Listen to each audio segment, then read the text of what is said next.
Face à la décision de l'Union européenne découlant de l'application zéro déforestation, interdisant l'importation des produits agricoles issus de terres où la déforestation s'est produite après le 31 décembre 2020, impliquant la RDC avec sa filière café-cacao, la réponse du gouvernement congolais ne s'est pas fait attendre. Devant la presse, le ministre du Commerce extérieur, Julien Paluku, à côté de son collègue de la communication, Patrick Mouyaya, a démontré l'ignorance de l'Union européenne en cette matière. Est-ce que réellement la RDC fait de la déforestation pour qu'elle soit victime de ces règlements européens?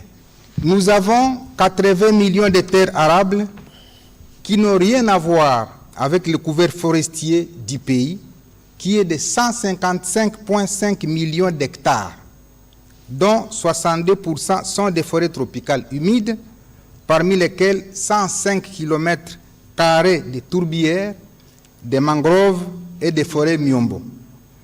Nous avons le droit de rentabiliser nos terres avec des cultures pérennes favorables à l'agroforesterie, notamment le café et le cacao.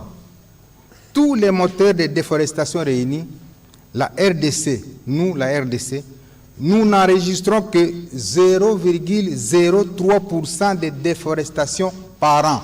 Donc lorsque nous cultivons sur les 80 millions d'hectares arables, nous ne violons pas le principe de déforestation parce que nous n'avons pas touché aux 155 millions d'hectares.